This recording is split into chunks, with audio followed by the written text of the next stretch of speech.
Welcome to the Gruber Morning Show. I'm Pete Gruber. And I'm your other host, Mark Schaffner. We're here to talk about all things EV and sustainable technology. Now, today we're going to talk about things such as Lucid and the CEO and board being sued, Global EV sales breaking records. and a racetrack in Australia that has banned EVs. Make sure to check the timestamps below if you're watching this after the live stream, and you can jump to whichever topics you'd like. All right, well, let's get started, shall we?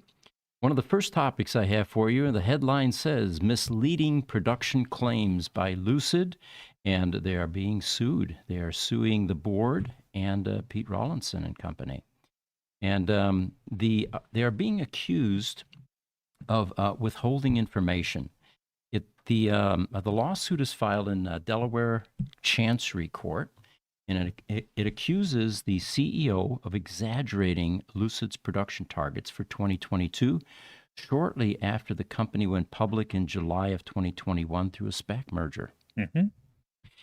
The issue here apparently is that there were allegedly misleading forecasts, which they say enabled Rawlinson to secure a substantial personal compensation package, including a $379 million package in 2022, making him that year the highest paid automotive executive that year. In the meantime, currently, the shares of this electric vehicle maker are hitting an all-time low. Friday last week of $1.93. We knew that there was a $2 support level, and once it broke through that, it was probably going to just continue.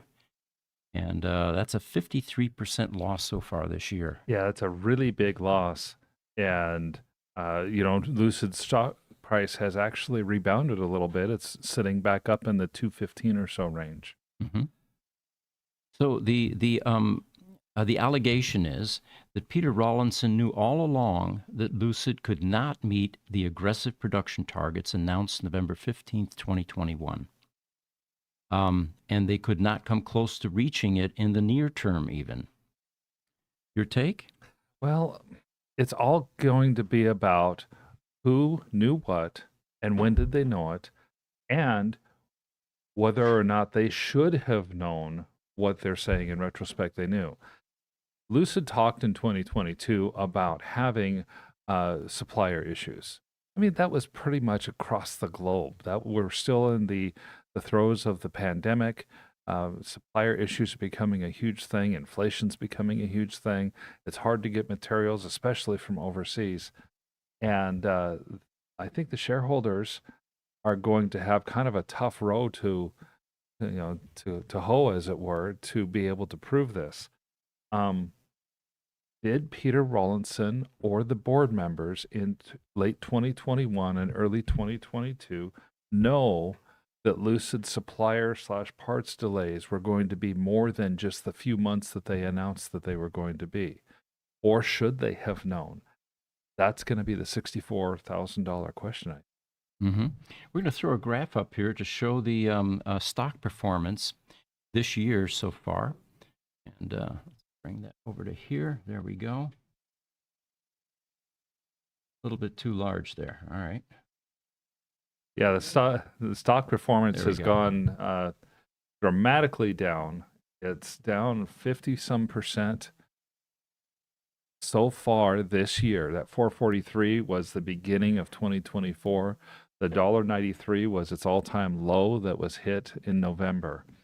The 215, that's it seems to still have stabilized at that $2 support level.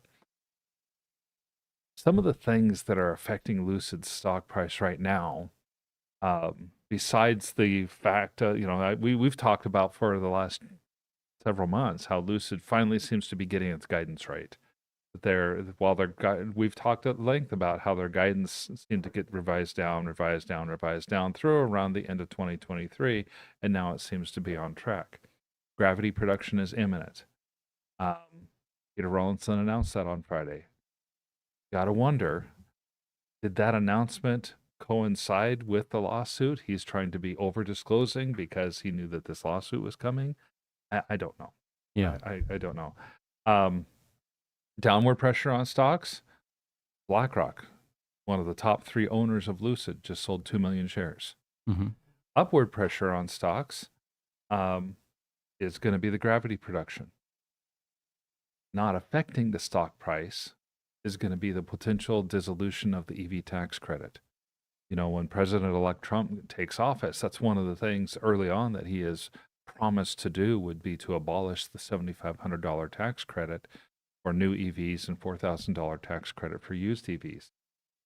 Lucids tend to be priced high enough that they fall outside the range of being eligible for the tax credit anyway.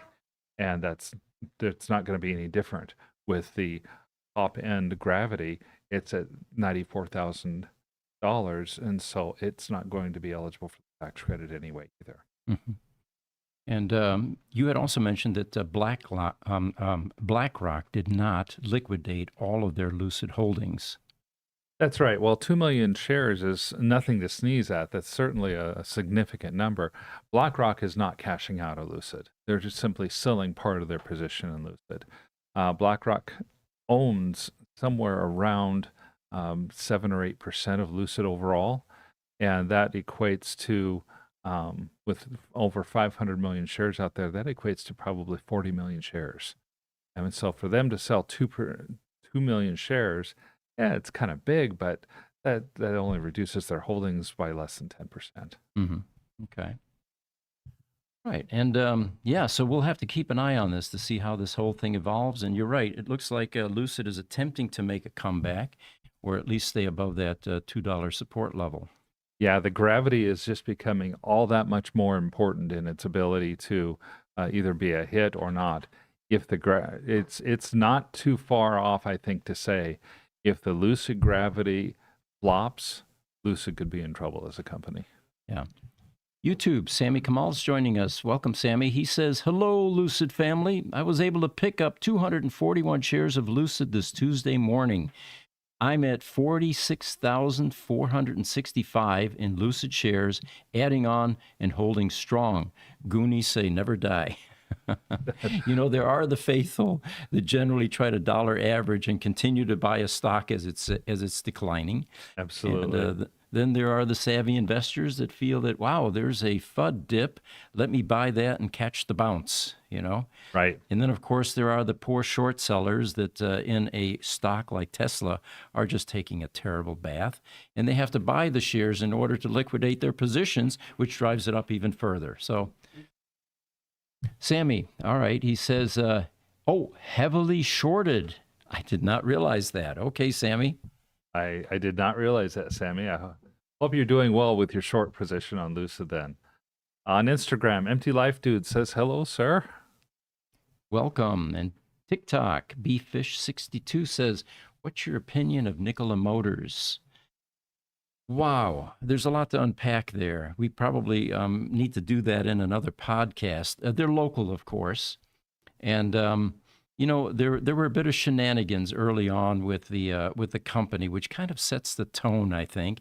And I'm not sure you ever lose that stigma.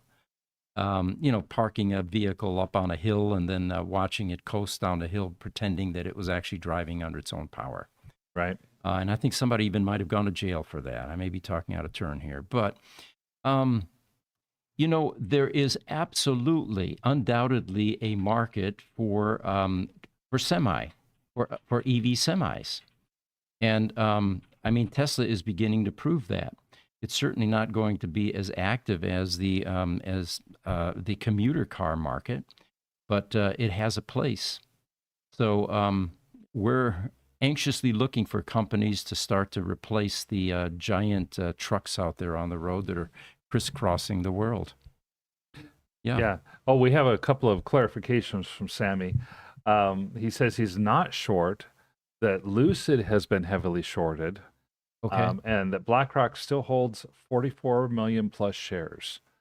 So thank you, Sammy, for those clarifications. Well, then what we need to do is put some fear in the short sellers so they cash out their positions and drive the stock back up, wouldn't you say? Oh, absolutely. Yeah.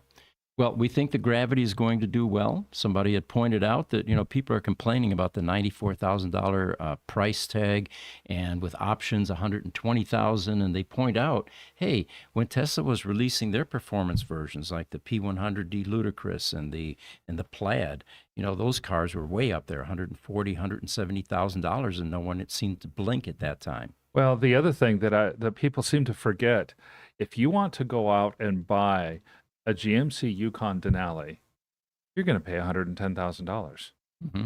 That's a gas guzzler. The same thing for the Ford Expedition. The high-end Ford Expedition is going to run you between $90,000 and $110,000.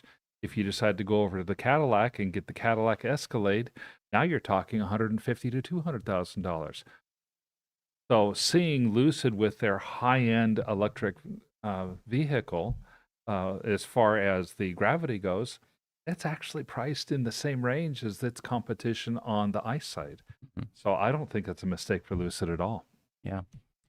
All right. Martin Woods from YouTube says, hit the like button. Thank you, Martin. Yes, Thank you. we always remind people to do that. I've got another image I'm popping up here for you, and this one made me chuckle a bit. Pete, real yeah. quick before we move on, just so for that last question about Nikola, you were not speaking out of turn. Trevor Milton went to prison for 4 years for that fraud. Wow. Okay. Thank you, Jesse, so much for that. I've actually seen a few of those Nikola semis traveling on the freeway here in the Phoenix metro area. Mm-hmm. And so it's been impressive to see that they're actually progressing as a alternative fuel company, because I think the the Nikola semis, Mm-hmm. not the Tesla semis, are hydrogen based as opposed to electric right now. Sure. But they're hydrogen fuel cells, so they have the same electric powertrain as the EV ones. Yeah, and there's another reason that we should have some affinity for it. It's a home state EV company, which we're trying to attract more of that type of business here. By all means. So here's an interesting one. This one made me chuckle. Outrage as iconic racetrack bans all EVs from competing. This one, by the way, is in Australia, and it is the Willowbank Raceway. With they are deeming EVs as being too dangerous to compete. And my first take on this was, they just don't like the performance. It used to be that when you took your souped-up hot rod to a track, a quarter-mile track, by the time you got below 12 seconds, quarter mile, they sent you back home and said, don't come back until you have a roll cage. Right. Well, now you have these grocery getter sedans that are clicking off 10-second, 9-second times, and then, taking off again and going to the grocery store with grandma and the kids. So the roll cage rule doesn't work anymore for these vehicles. But they are embarrassing the built cars at the racetracks with the nitrous oxide conversions and the turbochargers and the Mickey Thompson slicks and all the things that you do in order to improve the 0 to 60 or the quarter mile performance on your ICE vehicle. EVs just dominate this. But it turns out there's really a different reason for all of this, and it started to make sense to me once you told me the deeper research. Well, yeah, because my impression was the same as yours. This is ridiculous. I'm thinking, why are they going to ban EVs? So I went and found some of the underlying reasons in the press. The track doesn't have the equipment to put out a fire if the EV catches fire. Good point, yeah. Okay, that's the first one. I'm like, okay, we kind of have some experience with that. Let's say the EV has a collision. Driver loses control, runs into the sidewall. Driver's knocked unconscious. Well, we got a couple of issues here. First, is the car off? We don't know. Mm-hmm. With an ICE vehicle, that once that car hits the wall, the engine is going to get damaged. It's going to seize. The car is going to shut off. Or you can hear it's not running. Or you can just hear it's not running. So the EV, the chassis could be live. It could have high voltage running through the whole thing. And if you use the jaws of life, we mentioned this earlier, you may be cutting into the high voltage loop by the charge cable. That's right. And, creating a dangerous situations for the first responders. So your first responders can't confirm that the car is off. If something happens in an incident, there's a driver unconscious, you can't unlock the door from the outside, typically in an EV, especially when the car has been disabled. And so you're putting your first responders at risk. Finally, if the power does get disconnected, we know this from Gruber Motors as well. Does your EV roll? Right. Unless you have specifically put the EV into tow mode, no, it does not. And if an ICE vehicle needs to roll off the track without power, you just slip the clutch and, push on the clutch, slip it into neutral and push it away. And that option just simply doesn't exist with EVs. So there are a number of plausible reasons why these racetracks may start to ban EVs. And folks, brace yourself. These kind of regulations, it's not going to stop in Australia. As mishaps occur, and that's inevitable. I mean, how many times do you see a car going off into the guardrails after doing a quarter-mile launch because it was slippery, they lost control, Well, Pete, yeah. you remember Cheyenne Lord? Yes. Uncle Chet, he on his channel, he had his brand new Plaid out at the track, that new track down in South Phoenix. And he was just going around the track normally, but the brakes weren't enough, and he burned up his brakes. He ended up with brake fatigue, was cruising along at 90 miles an hour going into a curve, and there weren't enough braking ability to stop the car properly to handle that curve. Yeah, I don't think his burst into flames or anything, though, like when he crashed it. No, there were no flames. He did crash it. He went into the into the tires and the things that they put around the tracks to protect the car when they lose control. But it does happen, and brace yourselves because, this quarter-mile track performance with EVs may soon come to an end based on the fact that it's going to cost the operators of these tracks, which, by the way, are not extraordinarily profitable to begin with. So many go under. Yeah. To handle all of the regulations that come along, and by the time you get done with fire suppression systems and all of that, it's going to hurt the economics with this type of activity. Well, when you go to sign a mortgage, or you sign an application for credit, or you sign insurance paperwork, it seems like you're signing all these forms that, as often as not, you look at something and say, okay, what happened for this piece of wording to get into this form, because it sure doesn't make any sense at all to me. Right. But the stock answer is, well, it doesn't matter what happened. All that matters is, something esoteric, never would have thought in the world that it could have happened. It did happen. And as a result, either your mortgage company or your insurance company or your, whichever, has added another rule, added another paper, added another signature. In the U.S., at some point, something's going to happen on a track. The track is going to get sued, and then the next thing you know, all the tracks are going to be having you sign some other special release form. Something akin to the idea of, if you press on the accelerator on the track, you might go fast. Mm-hmm. Sign here to acknowledge that you could potentially lose control of your car. Yeah. Duh. And, oftentimes it's not the track operators or track owners, it's their inability to then get insurance. And the risk management people at the insurance level are the ones that are now beginning to mandate based on an elevated risk they're trying to equalize. Absolutely. All right, YouTube. Martin Wood says, gravity production is imminent. As soon as the gravity gets into customer hands, this should lift the stock, in my humble opinion. And you know what? I share that opinion. It's just a couple of months away until people start driving these things. You get all kinds of social media reports about how cool the car is, and that will restore the confidence. He says, I believe demand for the gravity will be strong, which is why I bought more LCID, which is, of course, the stock symbol for Lucid. Yes. And then he says, congrats on 1 million subs. While this isn't investment advice, I have that same view. Mm-hmm. I think Lucid is particularly invested in getting the gravity out this year for this next model year, because I think they want to see what the Motor Trend and Car and Driver type awards could come out. If this were to win one of those awards, maybe it picked up the 2025 SUV of the Year award, that would really help propel the company forward as well. Yeah. And if Lucid is watching, give us one of those gravities and we'll do a review on it, and we'll give you lots of press if we like it. Yes, absolutely. I think we'll give you lots of press regardless. Yeah. All right, here's another interesting headline. Global EV sales heading for a record 16.7 million sales in 2024. And they say in this article, despite the oil lobbyists claiming 101 negative things about electric vehicles and thus unloved, the reality is that EVs are ever more popular and sales are set to grow another 20% to a new record number this year, while petrol diesel cars have virtually zero growth. EVs are heading towards 16.7 million units in 2024, which is up from 13.9 million in 2023. You know, I when I looked at this, I thought, yeah, okay, let's get the bigger picture here. How many EVs are really on the road compared to all cars? Because you know that new car sales is not total cars on the road. Mm-hmm. You know, the U.S. sells 16 million cars a year to 20 million cars a year total.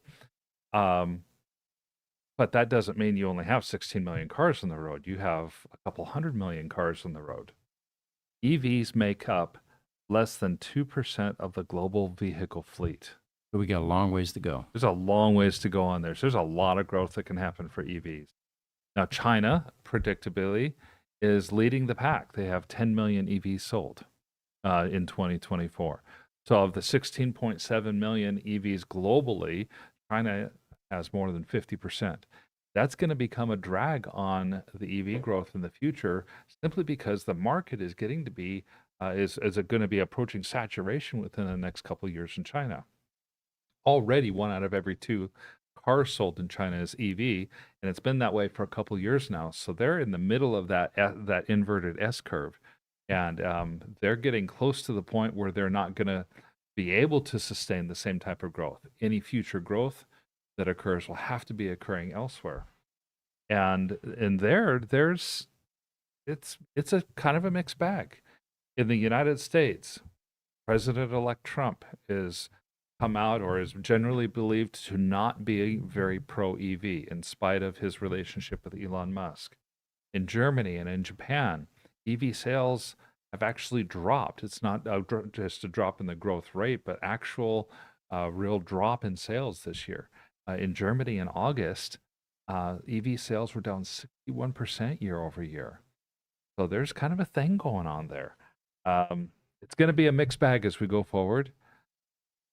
Personally, I believe the future is still incredibly bright for the EV industry, whether or not there are any federal government subsidies, or in Europe, if they have their federal subsidies or anything like that.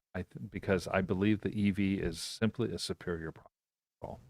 And of course, where they're coming from is the major shift that will be occurring, because countries like Japan and Germany and the U.S. have dominated car sales. That's no longer going to hold true. There's a brand new player, which is China now. Yeah. So one of the things that we didn't post last week, and I've got the image up here, Jesse, it is a Sawyer Merritt post on X. And this is according to Autoblog.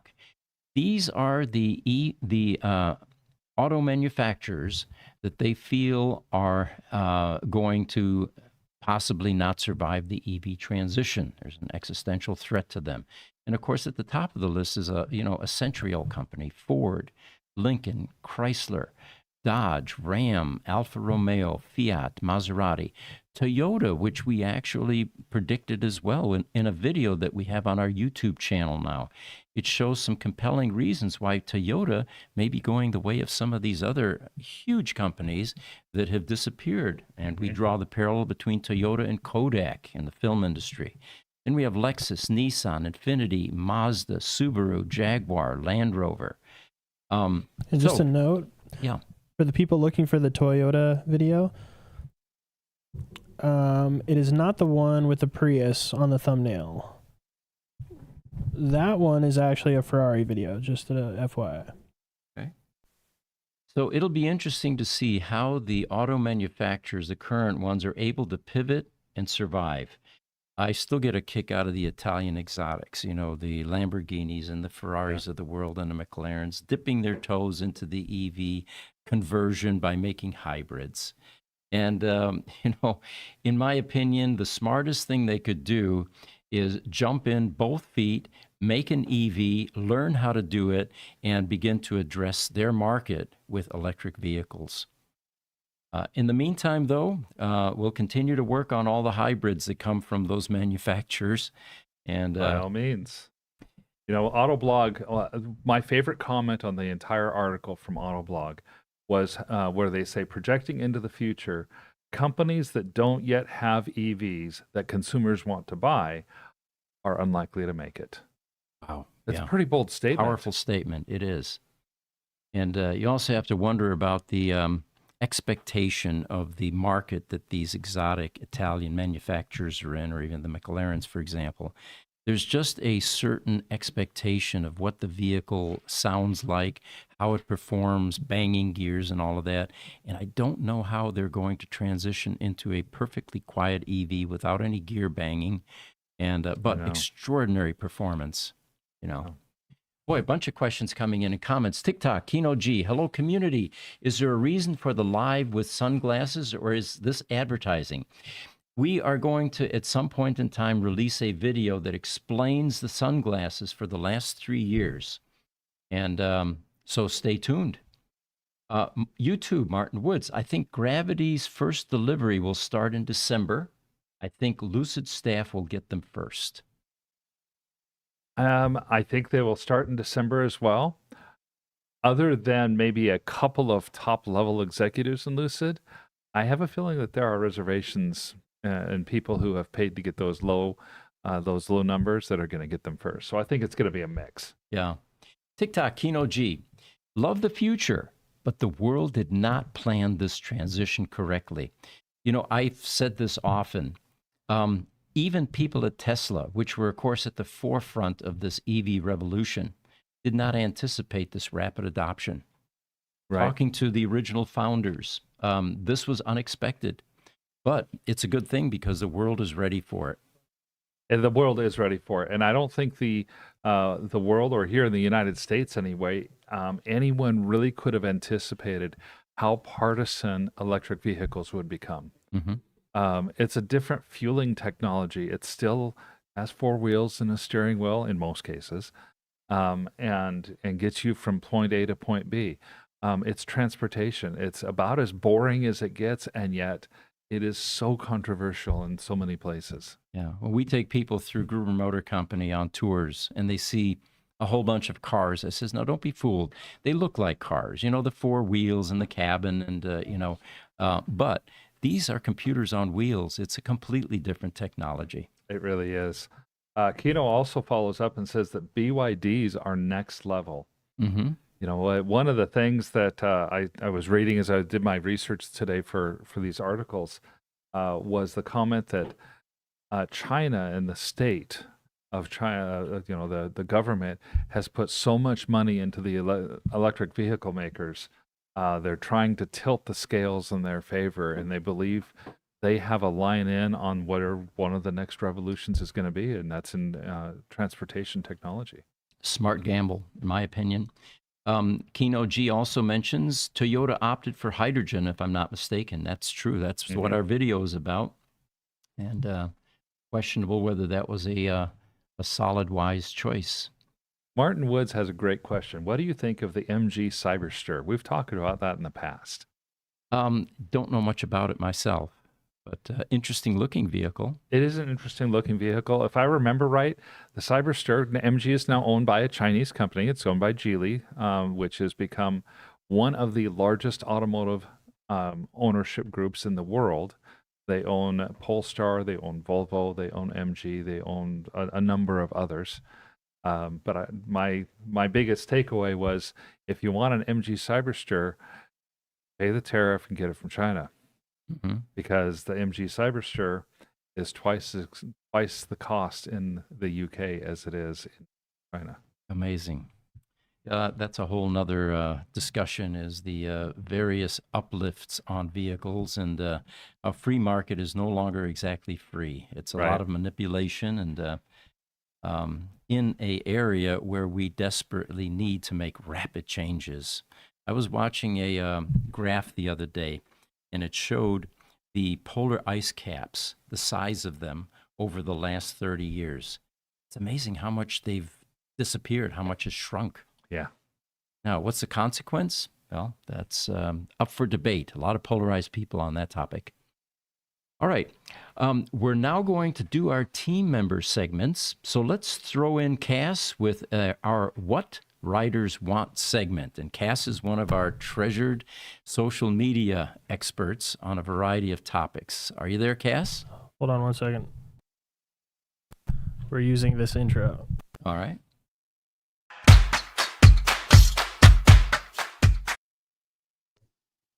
Hi, That's Cass. I'm Cass, and welcome to What Riders Want. Today, we're going to be talking about self-stabilizing bikes. But before we even get into that, you kind of need to understand the basics of how bikes even stand up on their own in motion. So there's lots of different properties to it. The basics are that the wheels themselves are kind of making a gyroscope, which keeps it upright. The front wheel touches the ground at a shorter distance and behind the steering axis, which is sometimes known as the negative axis.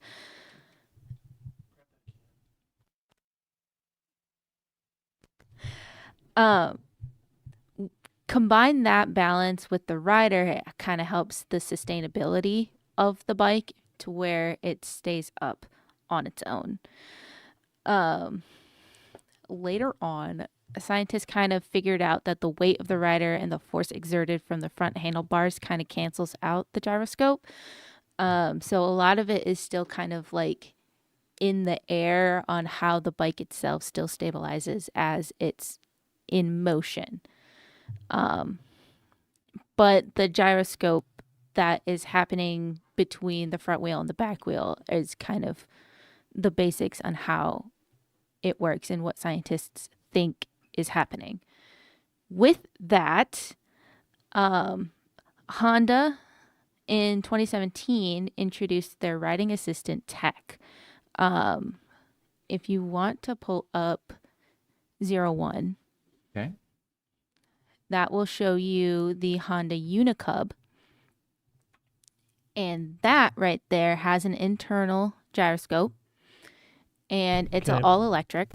And Pete, you should just be able to use the arrow to the right on your keyboard Mm-hmm. to go through the images. Okay. I have everything all nice and organized. There is a little next there. There we go. Okay. But it's a Segway type machine. It's an electric balancing scooter. The movement itself, the forward and side to side, is all based on the movement of the human body that's sitting on top of it. So if you lean forward, you go forward. If you lean to the right, you go to the right. If you lean to the left, you go to the left. They took that gyroscope and put it into a motorcycle. So that's 02. That one right there. Yeah. So they took that tech and put it inside that motorcycle, which is how it's standing up on its own without a rider, without motion, without anything. No kickstand is what we're saying. Yeah, here. no kickstand. Okay. It does have a kickstand for when you kind of park the bike, but it can stay up on its own. The motorcycle, self-balancing motorcycle takes the standard conventions of a regular bike. So this one, if you go to the next slide. Oh, no, that's the BMW. Never mind. LOJK. Back. Okay. Yeah. Sorry. I don't have a back arrow. Okay. There you go. But the motorcycle doesn't like use Go back again. There you go. use a gyroscope to keep upright. So it basically takes the standard conventions of a bike and completely flips it. So instead of the front end more or less being in the front, it's in the back. It's really weird how they did it. With the way a normal bike goes, the normal conventions is why you have the bike forward and have the front wheel always facing where you want to go. With the stabilizing bike, because they flipped it, you don't necessarily have to do that because it's self-stabilizing. So the riding assist motorcycle leans away from the front wheel, the mechanism that alters the angle of the front fork, which connects the front wheel to the handlebars. When the bike speed drops down to low speeds, the forks and the angles are adjusted to keep the bike moving at a relatively straight line. It's all super rapid, super small movements that kind of helps keep the bike stable. What is this bike called? I'm gonna try and look up a video. This is, if you look up Honda Riding Assist. tech, Riding assist. Okay. Yeah, you'll be able to see it.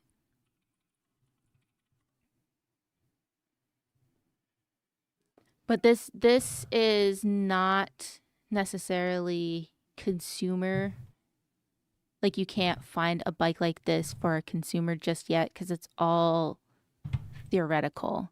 Yeah, they made a prototype for it, but they are, a lot of these companies, BMW especially, but a lot of these companies are using this idea to help make bikes a bit more safe, in the sense that they're using this tech to help keep the bike balanced and make it easier for riders to move when they need to move if they're in a sticky situation.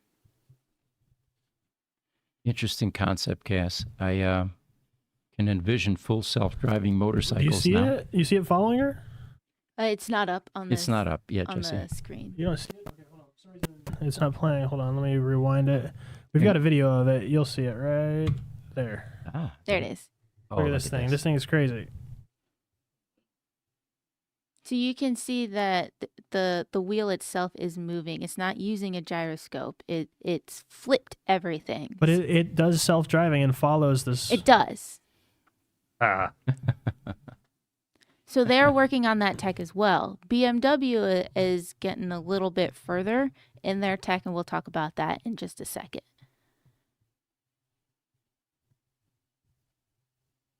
Okay, that's it. It's a short that's video. wild. That is cool. BMW came out with their BMW R 1200 GS, which is a self-driving bike. That one is number 4. Number 4, okay. I am on number 4 right now. There's the BMW. Oh yeah, look at the saddlebags in the back. Yeah, so the saddlebags have all of the computer mechanisms, all of the data, all of the software in it.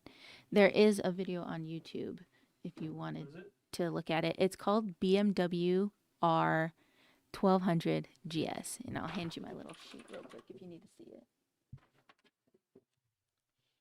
And that is a picture of that bike in movement. That's not a This thing, Right, Yeah, picture. that bike is a big bike. So the is this an exhaust pipe right here? This looks like the characteristic BMW exhaust pipe. the exhaust would actually be on the other side. Exhausts are usually on the right-hand side, so this is the left-hand side that you see. Okay. So the where you were pointing at was normally where we have our shifter. This bike is not meant for production. It is used to give the give BMW more ideas for the technology for future models. So the hope is to implement safety features akin to modern cars and cut down on the risk of avoiding accidents. It's helped to maintain balance in the event of a sudden or unexpected stop. Underlying technology will serve as a platform to develop future systems, future functions to make motorcycling safer and more comfortable and increase riding pleasure. So the idea is that they're taking all of this to come up with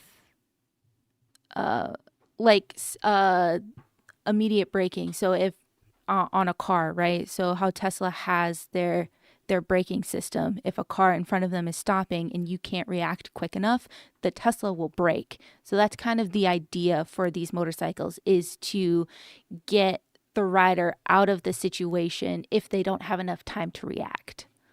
Gotcha. Okay. Were you able to find a video of it? There's just a bunch of videos of people reviewing it. Is that what you're talking about? Yeah, there are a bunch of different reviewers. Give me 1 second. I do have a link in the. Oh shoot. And this is, you said the BMW R1200, right? Yeah, R1200 GS, and you can add the self-balancing if that helps as well.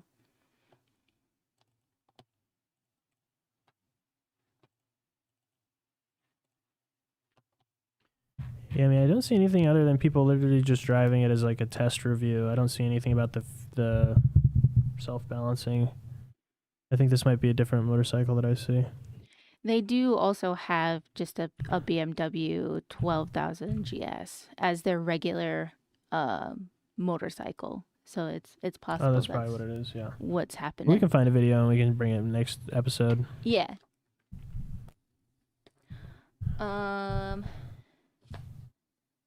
There also was the Yamaha started doing this as well, getting even deeper into the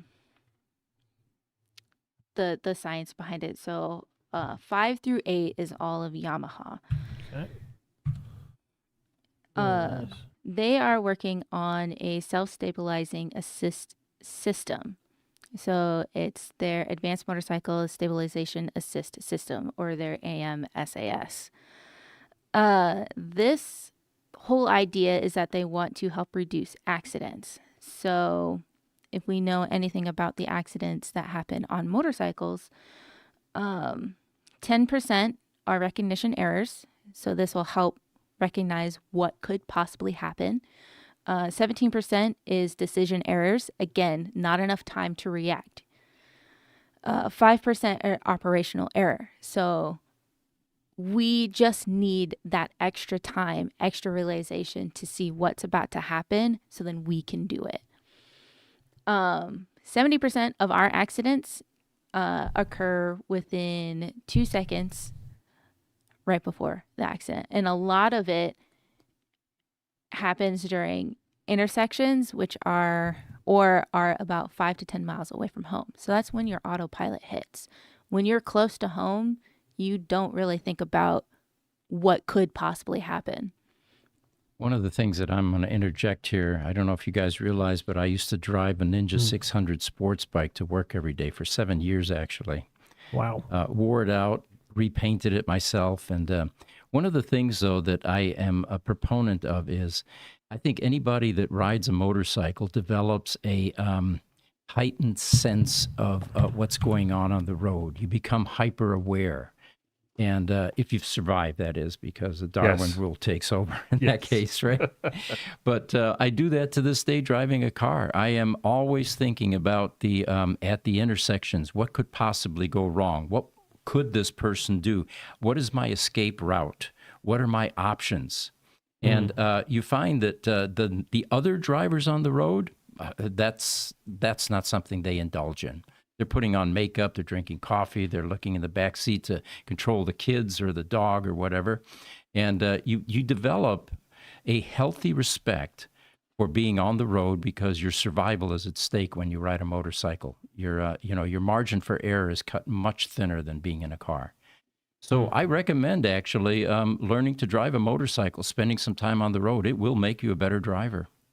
It will. I already drive pretty defensively, or like I'm always watching people. I always know where people are. And when I got on the bike, it was a little bit easier for me to be more hyper aware because that's what I already do. But with that, I've noticed that I can easily see what's about to happen because I've been riding for about a year now. So even in my car, I will still be looking around as if I ride invisible or drive invisible. Mm-hmm. But Yamaha has taken that and is using all of this data to make bikes safer, just like how BMW was, right? So all of this stuff that's happening is still the science behind it. And so this model is not up for consumers. It's all the science behind it and how they're trying to make bikes a bit safer. So this one also foregoes a gyroscope. It uses 6 axes, inertial measurement units, and is paired with the actuators to make adjustments to keep the bike balanced, which is a lot of words. But it has, I don't know if you noticed the really big metal thing at the front wheel, Yeah. but that right there is supposed to help keep it balanced and give the data behind it. Right. But I can always talk about this more for the next time as well, because there's still a lot with Yamaha that we can talk about. And that last one is Lit Motors, and I haven't even touched that one. That one's also really interesting, but I can save that one for later too. Perfect. All right. And then I think we've got Aaron has a topic as well that he's going to cover. Are you there, Aaron? Wait a minute. Wait, where's Aaron's thing here? Hold. Here we go.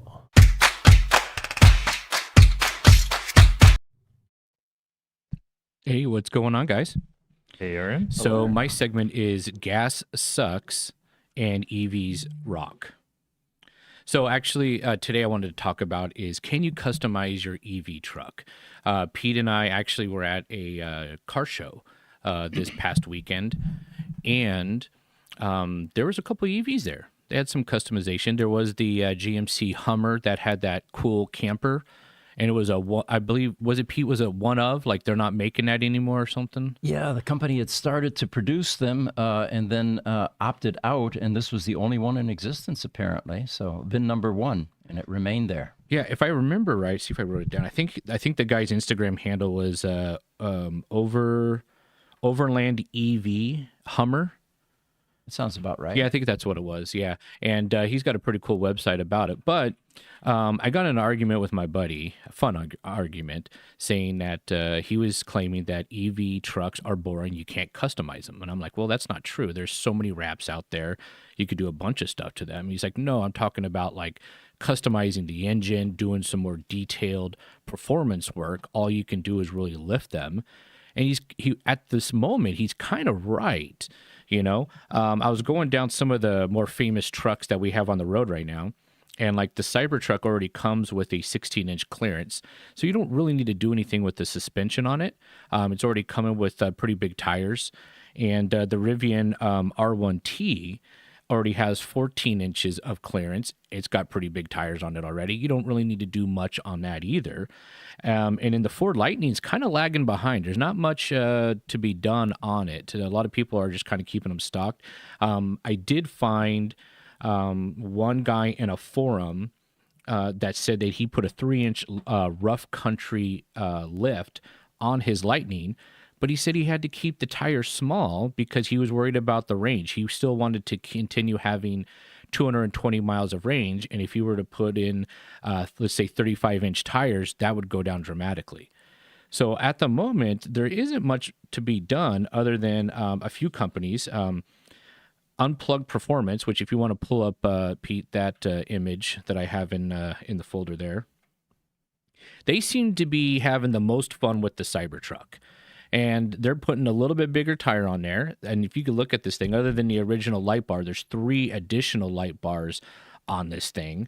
And they also got a bunch of racks for the back. You got your tonneau cover with, I don't know if you could see the braces back there that you can store stuff on.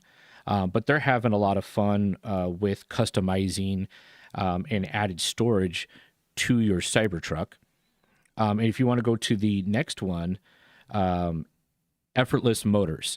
So Ahmed over there at Effortless Motors sent this over, and it's Shaquille O'Neal. Oh, man. And this is his second Cybertruck. So I had to ask him, I said, how the heck did you fit Shaquille O'Neal, who's 7'2" and at least 325 pounds? He's 7'2". Yeah, 7'2" and 325. I said, how did you cram that guy into a Cybertruck?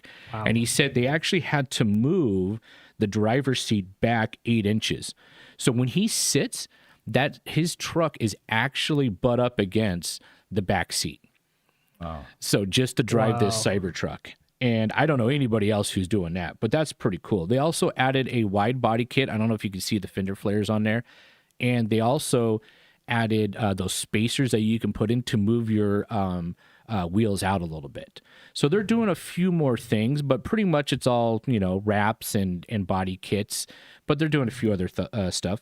And then if you want to pull up the third one, which is the Apocalypse Nirvana, this is actually a Rivian truck right here. Nice. Yes. Now, this is like the extreme customization that I found. Now, these guys are putting up the beefed up suspension. They're putting a little bit bigger tire on there. They got the light bars. They got the armor all the way around it. Not only do they do EVs, but they do gas and diesel trucks as well. Pretty much you bring your truck down there, they strip it down and then add their flair to it. And maybe I think you're going to see more EV trucks start to go this way, like these more big modifications.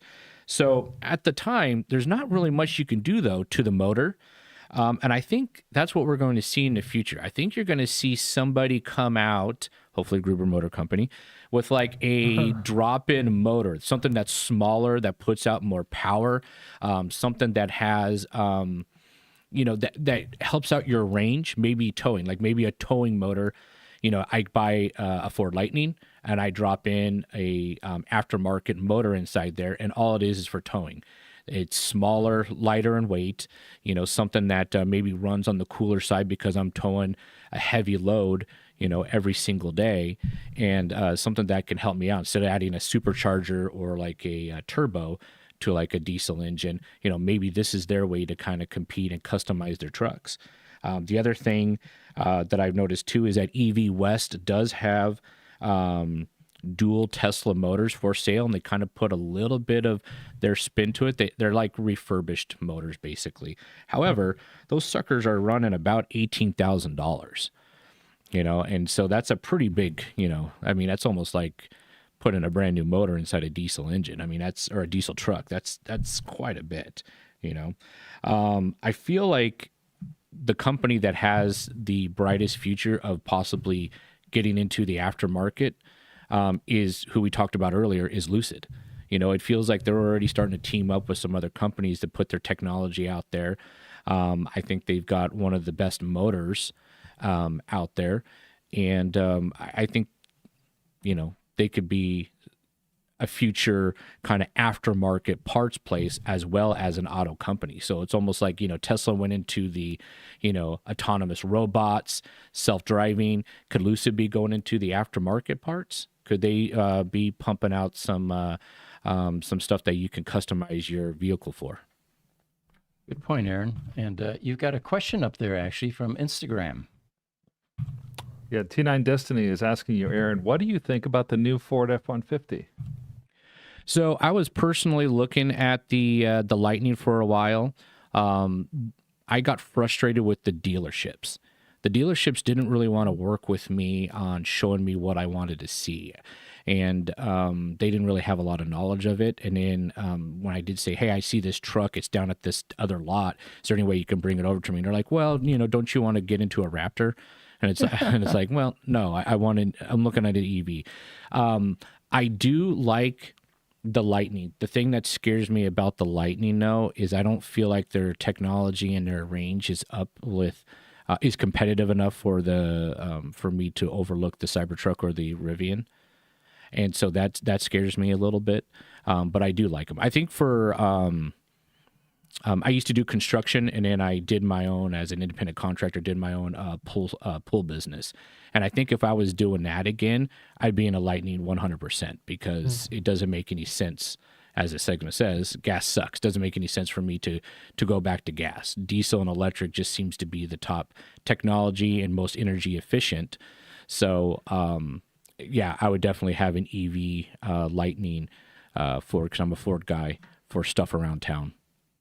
And the very reasons that you stated, your experience with a dealer, are the very reasons that Elon Musk decided to go manufacture direct and bypass the dealers. He just didn't think that their people would be educated enough to sell EVs or be able to make the transition. So when he told you sure you don't want to get into a Raptor instead, that's probably what Elon was expecting.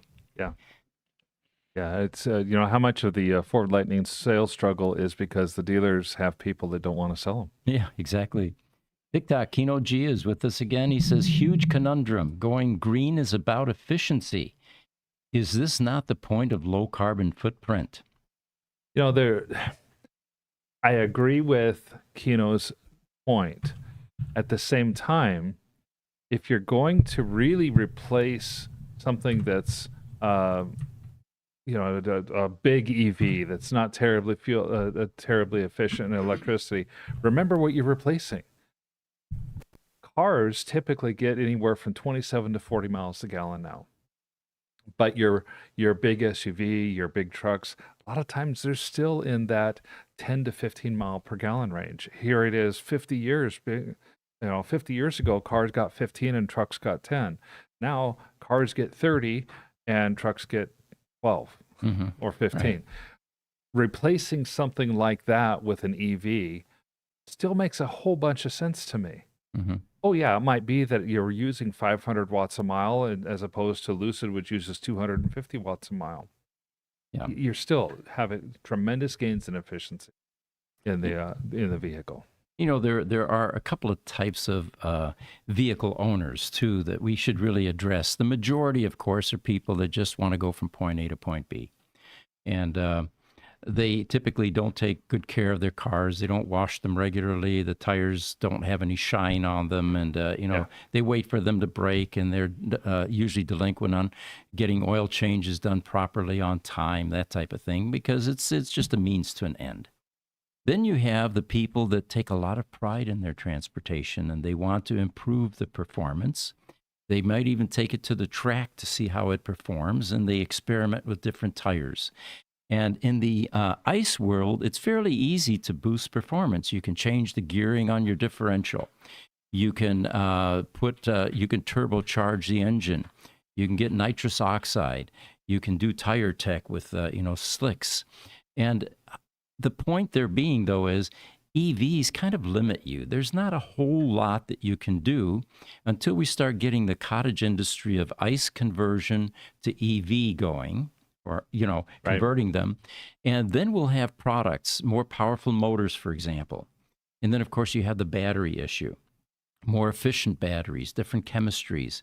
All of that's coming. It's just not here yet. Captain Hype from X says, good evening, Pete. Welcome. Thanks for joining us. How do you improve? If you can go from 13 to 11 seconds on the track, that's good improvement. And there are all kinds of ways to do it. But when you buy your car off the lot, stock, and it's already running at a 9.5. Right. What are you going to do to it? What are you going to do?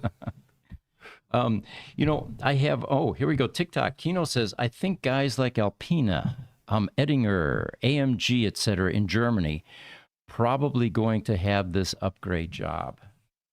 Yes. Yeah.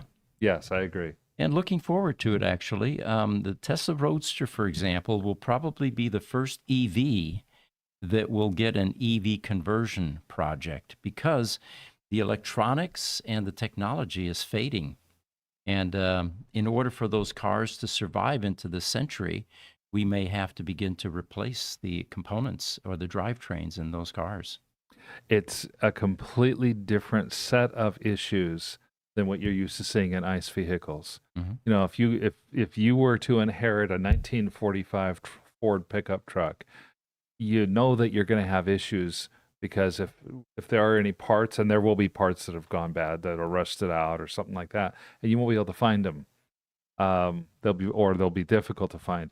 But now you have your coming up on 20-year-old Roadster. The parts, quote unquote, that go out, you're going to have a circuit board that decides to give up the ghost. Mm-hmm. And now then what do you do? Yeah. With only 2,000 owners left, no aftermarket operation is going to find the return on investment to recreate parts like that. Right. Which, of course, we're running into. One thing I wanted to close with was this was an interesting article about a discussion between the cattle head honcho, Robin Zeng, and Elon Musk. And here's kind of how it went. Cattle apparently told Elon that your 4680 battery technology is a waste of time. And there was a lot of discussion apparently, and Elon's reaction was silence. Here's how the rest of this reads. This is according to Reuters, if you're interested in exploring this a bit further. The Tesla, or the head of Cattle, said that Elon's bet on the 4680 cylindrical battery is going to fail and never be successful. And of course, this is a battery that is quite active now in the Cybertruck and certain models of the Model Y. Cattle, by the way, CATL, is the world's largest battery manufacturer. So this is kind of how the discussion went. And then Zeng went a step further. He said, we had a big debate. I showed him why his battery technology isn't going to work long term.